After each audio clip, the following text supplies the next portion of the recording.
Okay. Dale and Peter and I met on Yeah, a couple mornings ago, I think. Wednesday morning, and we were under the understanding that our goal was to attempt to make managers the same as county and state employees. Or well, that's one idea, is find out some sort of model for a similar competitive class and see how we could eventually align our people to be under their structure, which is a lot less generous, especially in things like sick leave and stuff. The average sick leave that I was looking at over the last 10 years is the buyouts are somewhere around between $60,000 and $120,000 a year. Yeah, we need to stop that practice, don't we? Right, and what the hose does is you get sick leave per year and you use it or you don't use it. If you don't use it, they'll give you like a $250 check at the end of the year to thank you for being so healthy. But they don't our system is essentially, you got your salary, and then we give you on top of that your sick leave, whatever that works out to, $5,000 a year. And then if you are sick, you buy back that sick leave from us, but your salary is really much higher because we'll just pay for your sick leave at the end of the year. So that's really, people view it as a salary bonus if they don't use it, and that's kind of unusual. Now, I believe it was Peter who said that you thought we should deal only with future hires, not yeah, it's kind of hard so to, if we wanted to change present people, what I might do is say that in 2019 we're going to convert to one class. So there's still those level ones out there, and we've been talking for years that we really need some of them to just retire if we're going to be able to make our budget. If we're going to make our budget this year, some of this succession planning, which is almost all level ones, we need to figure out a way to give them an incentive to finally retire. It might be to move everybody to a new plan in 2019. Okay. And that way they've got a whole year to think about it.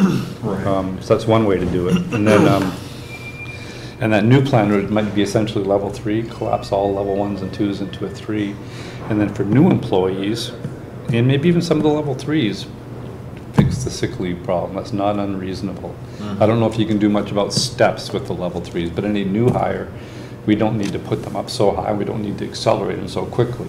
And so I'm worried about having in 20 or 30 years time something that's sustainable, knowing that we're still caught with some legacies for now.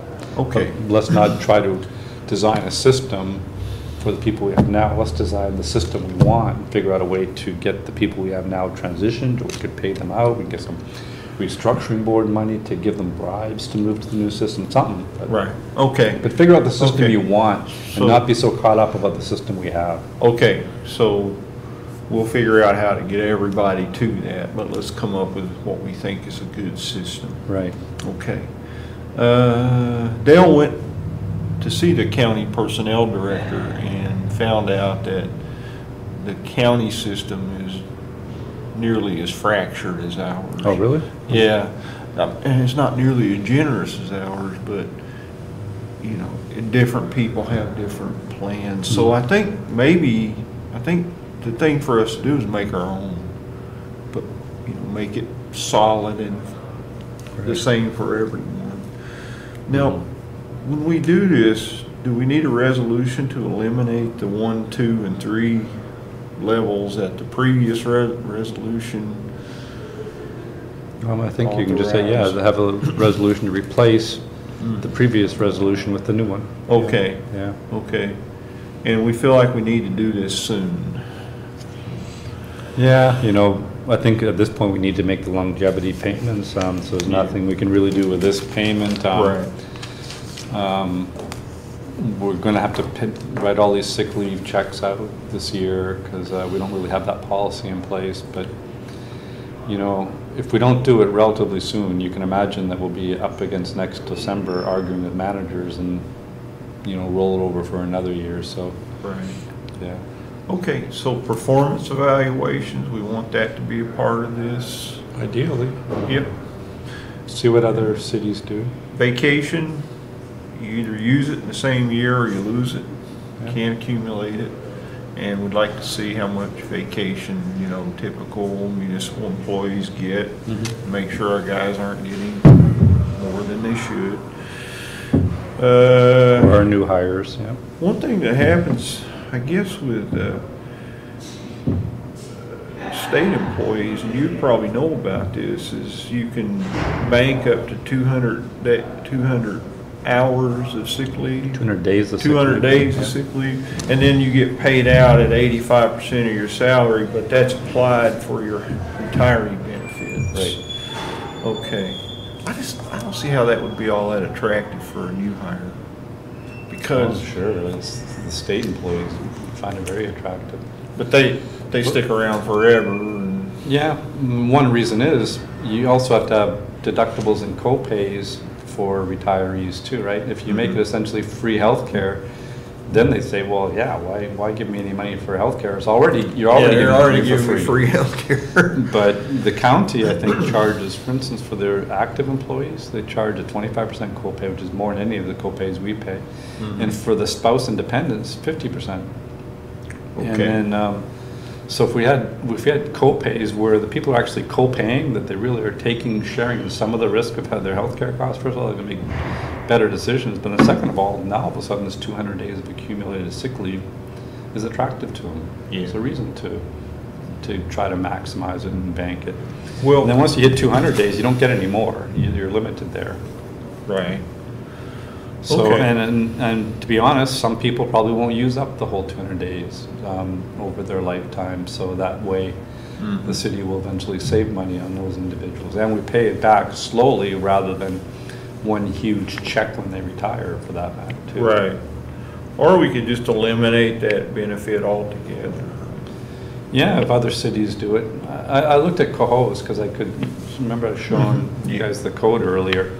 They spell out, it was really easy to find in the code exactly what to do with health and sick leave and stuff. So that's the only city I've looked at. But boy, if we had the Cohoes system, we'd be doing much better. Okay, huh? And I don't know if they're one end of the spectrum or not. But yeah, look around and see what else is out there. We want to treat our new employees fairly. We want to figure out a way to also transition our existing employees in a way that's fair as well.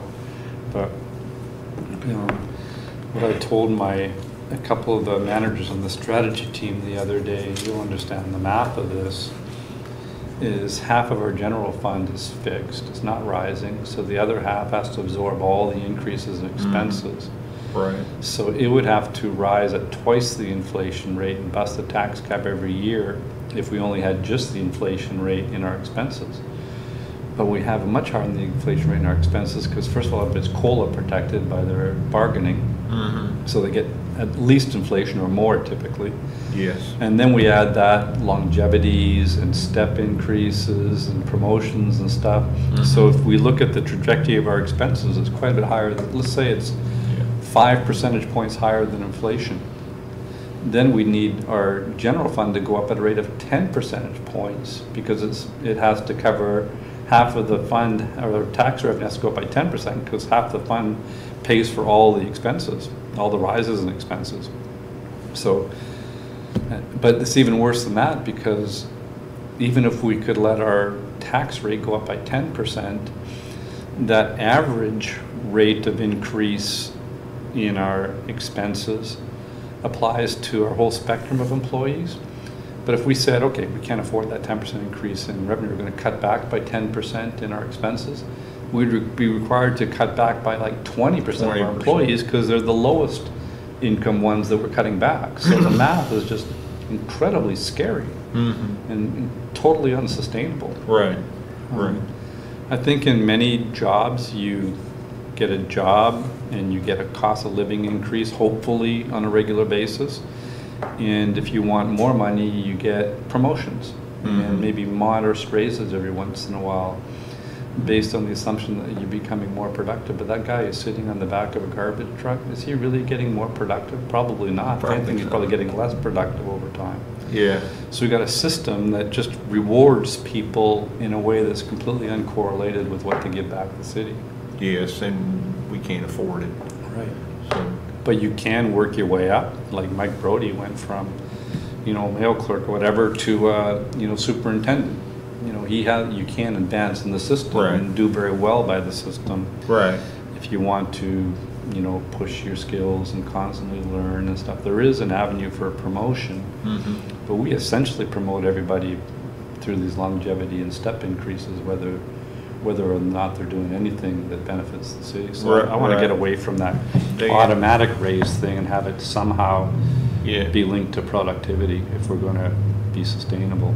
One argument I've heard about employee benefits is that we pay municipal employees lower, so their benefits should be better, and they should have a good retirement. But in this city, it's both. That's right. You know, they get paid very, very well, and they get superb benefits, more than we can afford. That's So- right. I've seen that analysis before too, Yeah. and then I've seen comparisons of similar jobs in the private versus the public sector. And typically, the public sector does pay about 10% more. Not if you're like a software engineer. There's exceptions, Mhm.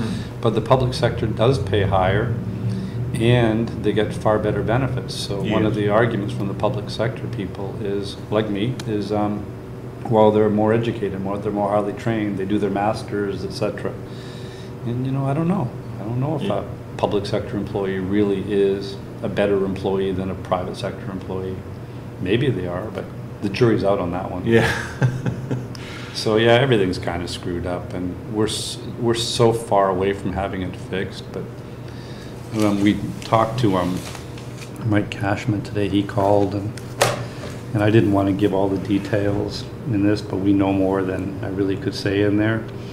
We think that the town has been holding back a sum that could be into the 7 figures that the city really deserves. Mhm. You know, like could be as high as $10 million that they've tricked us out of.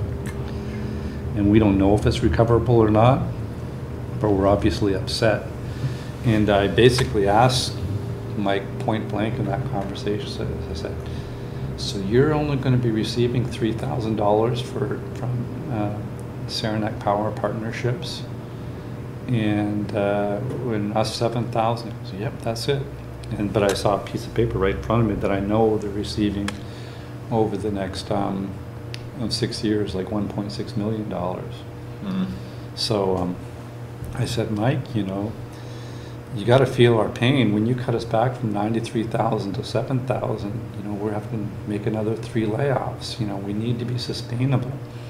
You may have read in my article in the paper today that I said that if we're not sustainable, what else do we do but go bankrupt? And then he's just like completely quiet on the other side of the line for like 10 seconds. And he's with their legal counsel, probably, holy cow. And then he started saying, well, you can't really go bankrupt. We don't have to take you on. And I go, well, I guess we could have that argument, but it seems to me somebody's going to take us on. It's going to likely be you guys. And I told him once that I thought the best thing we could do for the city is dissolve ourselves and turn ourselves over to the town, and he said, "Oh no, you don't want to do that." yeah. So we should keep talking about that. And I liked your article today. It was good. Yeah. Or do you believe, and would you feel comfortable in dissolution if push came to shove?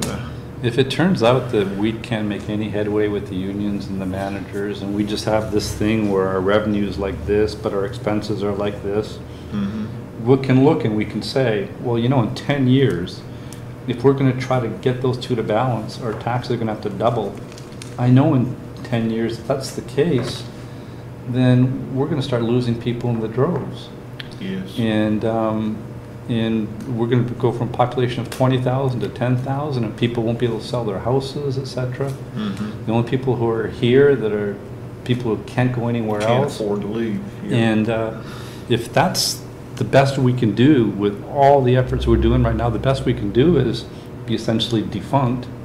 Why don't we just go defunct now and save everybody from that? And try some other better the system. aggravation, yeah. And give us a chance for saving this thing by changing the way the city does business. Now, I'm absolutely hoping we don't have to do that. Yeah. But if we know we're going to have to do that at some point, that's what I said to Mike today. I said, if we're going to have to do that in 10 or 20 years, we might as well do that now. Yes. Why go through all that pain and disruption when that's the inevitable path we're on? You know, in the mind of the public, they don't really know when they're in the city and when they're in the town. Right. Nobody knows where the town line is, and they consider them one entity. Yeah. So it's really an artificial division anyway. It is. It's becoming a problematic one.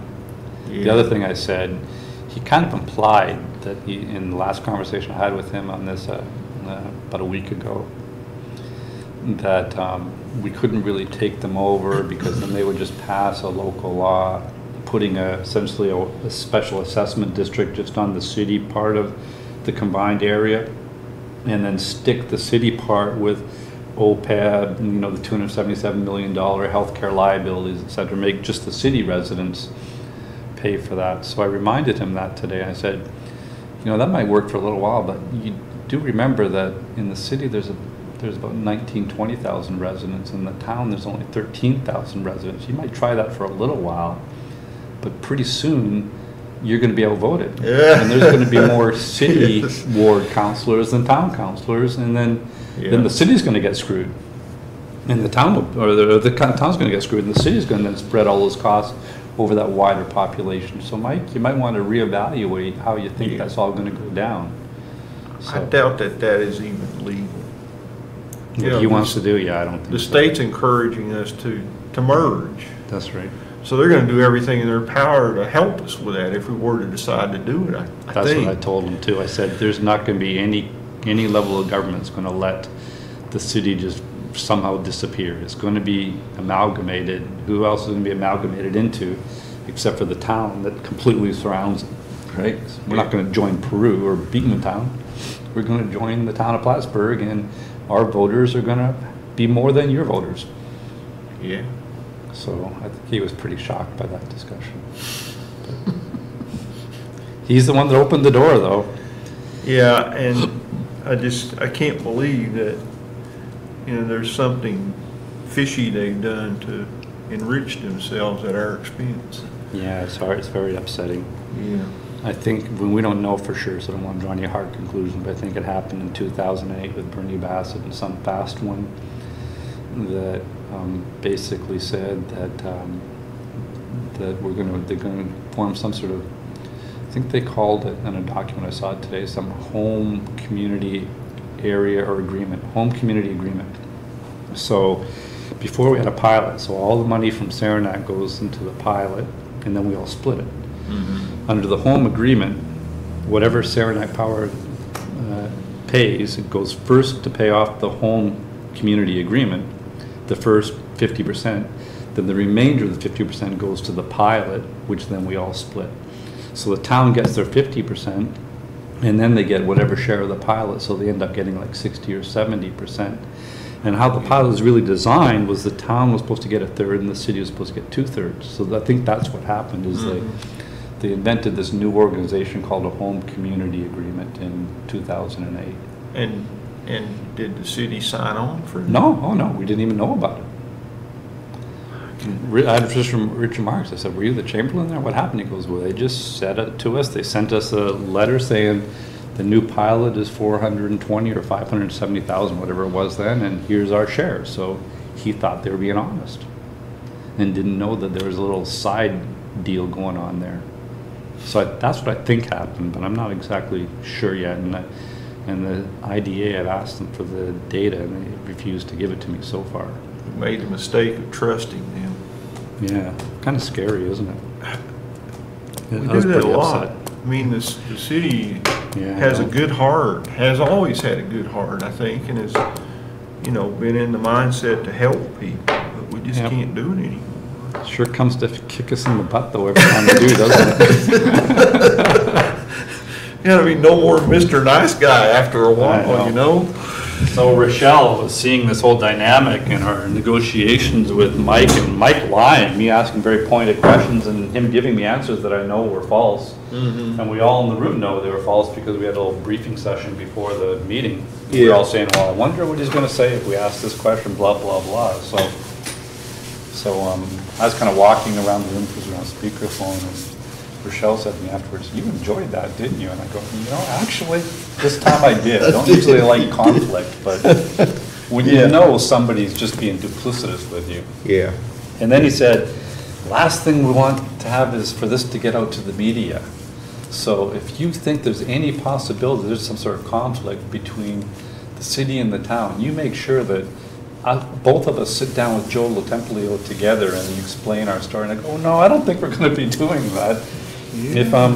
If the media gets a whiff of that, they're going to be all over us. I don't think I'm going to have time to say, no, wait, I got to have Mike Cashman in the room before I can talk to the media. Right, right. Yeah, he wouldn't do the same for you. No, not in a second, of course. Yeah. So My goodness. it's really too bad, though, that, It is. and it might be legally that there's two ways to look at it. And maybe we're looking at it wrong. Maybe what they did was completely legitimate. We don't know that for sure yet, but sure stinks to high heaven. And I'm not the only person. The entity that actually is going to do the best out of this new agreement, besides the town, is Beekman School District. And he said, he called me twice today, and he said, you know, I'm with you, city, and maybe, I know that our jurisdictions don't overlap, but we believe we've been screwed by the town, and we believe you've been screwed by the town, and if you want to do a joint suit with us, we'd be happy to do it with you. Isn't this the kind of thing that somebody goes to jail for doing? Maybe, but it's just that kind of Clinton County old boys sit in a room, make a deal, and not tell anybody kind of stuff. But he's, you know, Yeah, I do too. and Rochelle's in the same boat too. I mean, she believes very much in transparency and all that, just like I do. You know, you know, if you make a deal, you can't handle it being on the front page of the newspaper. You can probably pull some sort of fast one, right? So we'll keep you posted, but I'm afraid that